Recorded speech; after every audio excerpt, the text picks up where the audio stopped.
So after looking into Anaconda Navigator and all the IDEs that are required, okay, there might be an alternate for learning Python other than Anaconda.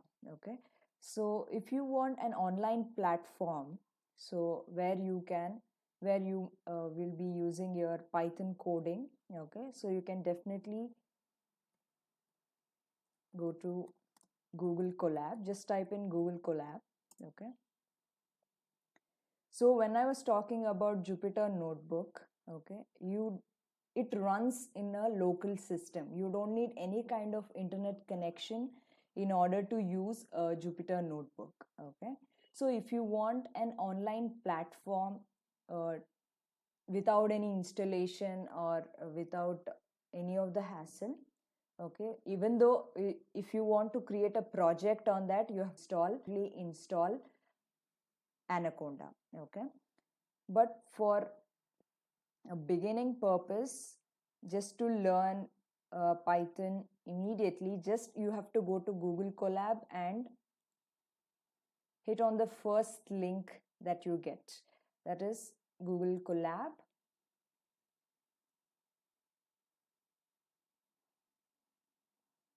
And then you will be seeing this screen. This is an welcome screen. Okay, if you want a new notebook, you can just hit on new notebook after signing in here on the right side, right top. You can use your Google sign in, okay, your Gmail that you have, and then this is how it is going to look like. It is same as a Jupyter Notebook, where you have cell and mark code and markdown cell for text. Okay, so this is a cell for the coding purpose. Okay, and you can run this using this small play button next to it, or shift enter. See, it is already giving you that dialog box here, control plus enter. Okay, you can do that.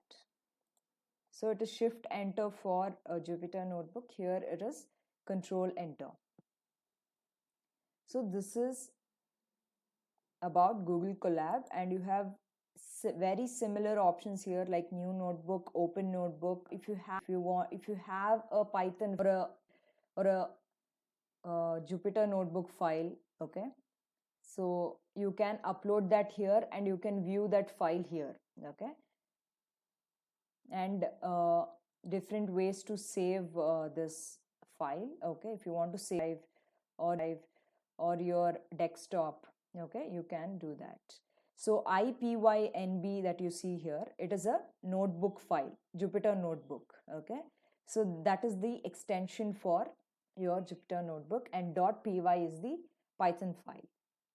Okay, and you can also print this, and in edit you get select all cells.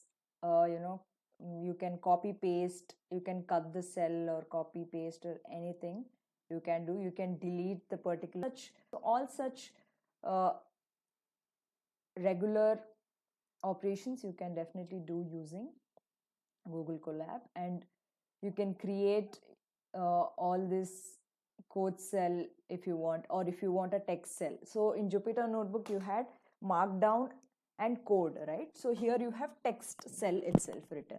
Okay, so those things you can do. And if you have a code snippet, if you want to attach that, that is not Python, it is something else, some HTML file or something, some code snippet you have, if you want to attach that, you can definitely do that as well. And this is to run your cell. You can either use this, or you can use the shortcut keys for that. You can either run everything in the notebook, or you can run one by one. Okay, that also can be done. So here are the different help options that you get, okay, in order to ask uh, any kind of questions that you have from this online platform. You can put those questions if you need. And then different tools like keyboard shortcuts and the command palettes. Okay, you can definitely see all those options here. Okay, So all your files in the Google Drive, you can upload that here, okay, by going to upload notebook. Okay, you have to sign in before you do this. Okay, so make sure you upload that. So this is completely about Google Colab. Okay, you can use this for all your machine learning and deep learning concepts.